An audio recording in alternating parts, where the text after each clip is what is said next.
제 말씀이죠. 그런데 여기 오늘 29장은 한마디로 이 잠언이 없으면 그렇게 말합니다. 묵시가 없으면 백성이 방자히 행하거니와 율법을 지키는 자는 복이 있느니라 이렇게 말합니다.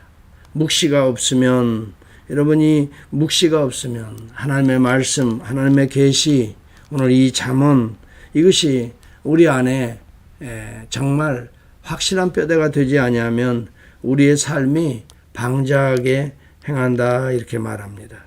여기 방자하게 행한다라고 하는 이 말은 특히 죄의 포로가 된다는 의미가 강합니다.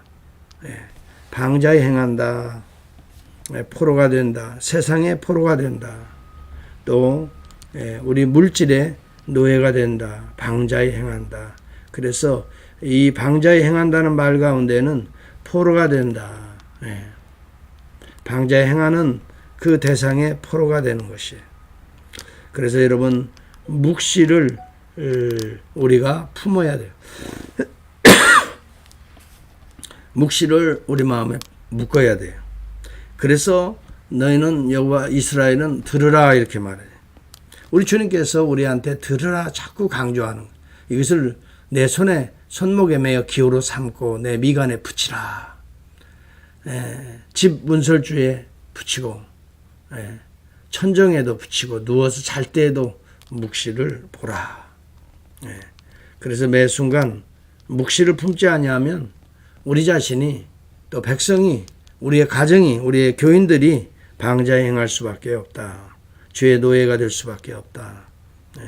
그래서 묵시가 없는 사람들을 보면 오늘 여기 1절에서 17절에 나오는 모든 내용이 그들 가운데 있어요. 책망을 받아도 이것을 목이 곧기 때문에, 하나님 말씀을 들어도 오히려 이걸 교만하게 생각하기 때문에 이 사람이 그 말씀을 거스려서 결국은 망하는 길로 패망을 당하고 피하지 못하리라. 왜? 말씀이 없기 때문에. 말씀이 없다는 건 다시 말하면 하나님의 묵시가 없다는 거거든요. 그러니까 결국 자기만 남아요. 자기 생각, 자기 경험, 자기 꾀, 이것을 의지하다가 갑자기 망하게 돼요. 한때는 잘 나가지요. 그게 좋아 보이니까 대단해 보이지요.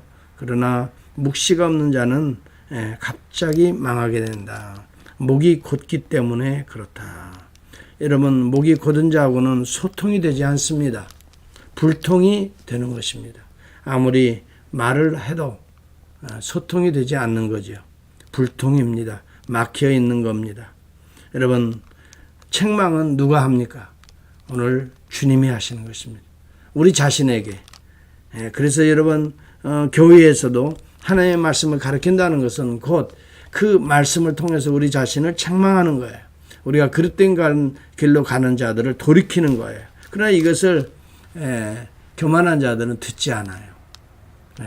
다른 방법으로 생각해요. 나를 때린다라고 생각해요. 이 미련한 자들의 모습이에요.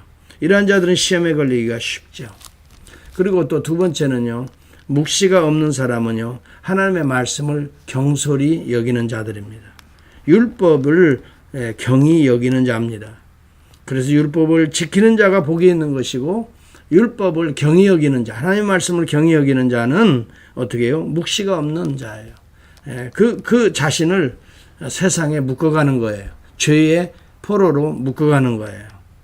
오늘 저와 여러분들이 묵시를 가슴에 묶어야 됩니다.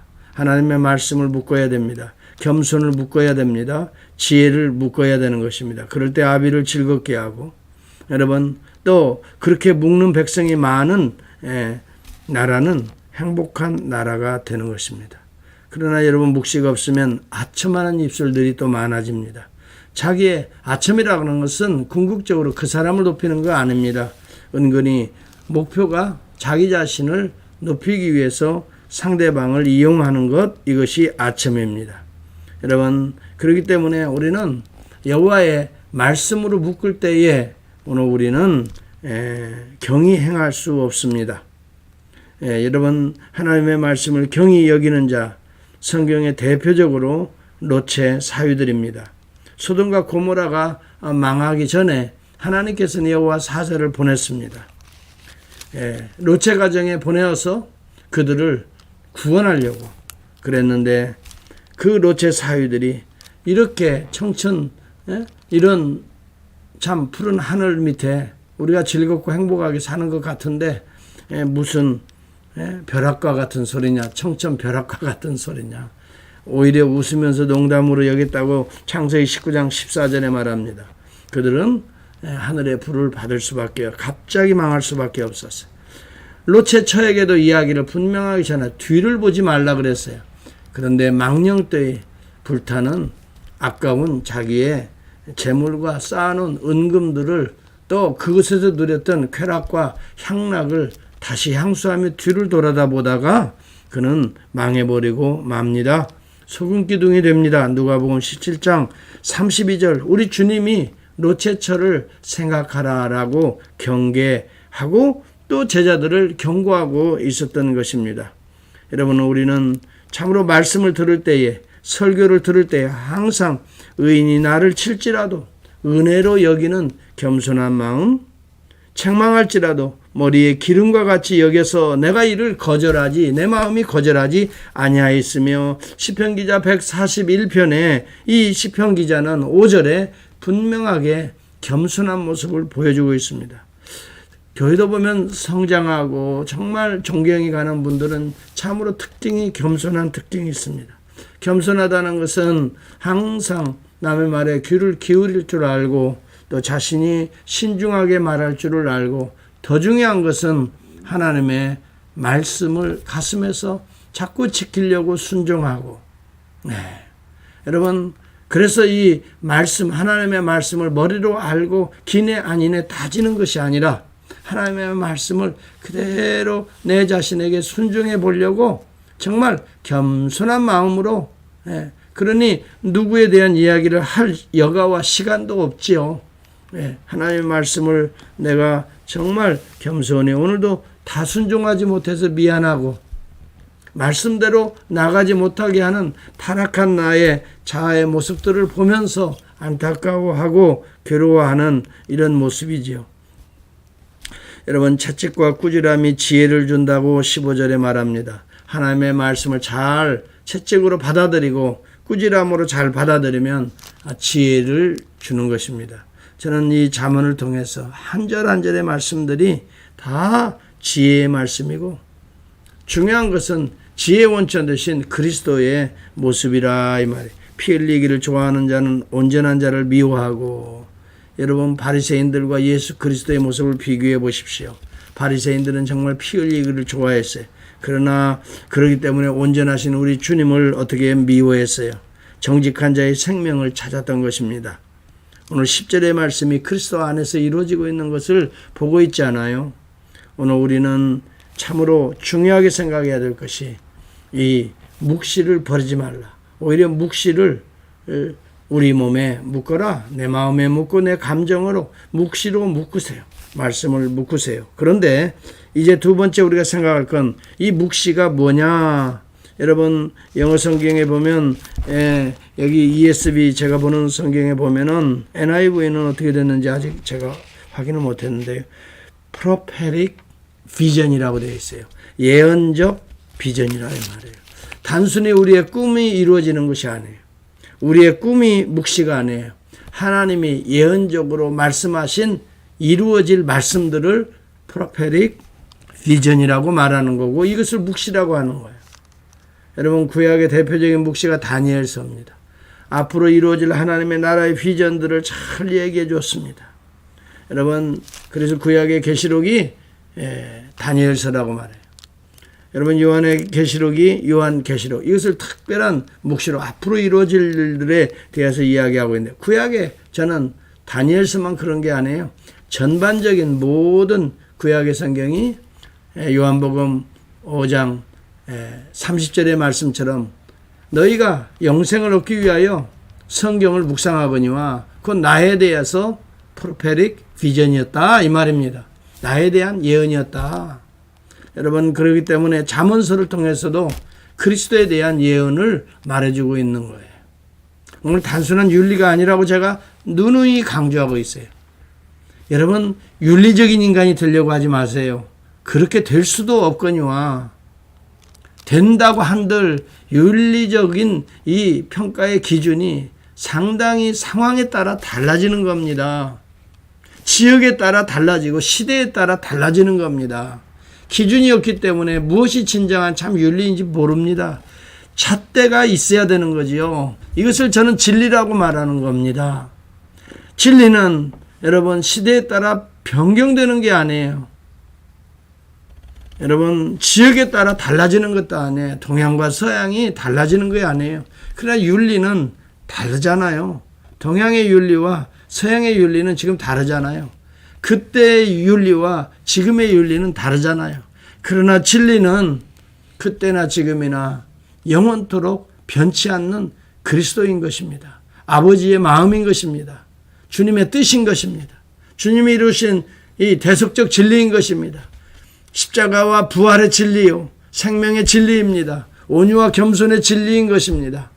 여러분, 이것은 변치 않는 것입니다. 어느 누구 또 어느 시대의 사람들에게 이 진리 가운데 우리가 거하는, 그래서 이 묵시라고 하는 것을 아까 말씀드린 대로 묶어라 하는 것은 그리스도로 묶으라는 말이나 똑같습니다. 네. 여러분, 오늘 저와 여러분들이 오늘도 그리스도로 여러분의 생각을 묶고 마음을 묶고 특히 입술을 묶어버리시기를 바랍니다. 여러분, 말 한마디에 살고 죽는데 바리새인들의 말보다 여러분 그리스도의 언어를 생각해 보십시오. 우리 주님이 말씀하는 것처럼 말하라 그랬어요. 주님의 마음이 닮아서 주님은 입을 열거든요. 우리는 우리의 감정대로 입을 열어요. 그냥 함부로 말해서 상대방이 들을 때 기분이 언짢고 상대방이 들을 때 그냥 가슴이 콱콱 상처가 되고 낙심이 되어 있는데도 또 그 말 한마디 들으면 더 그냥 짓눌러지고 캄캄해지고 어두워지고. 여러분은 우리가 여러분이 쓰는 이 언어를 가만히 살펴보세요. 과연 여러분의 언어가 우리 주님처럼 살려내는 생명이 있는 영생이 있는 언어인지,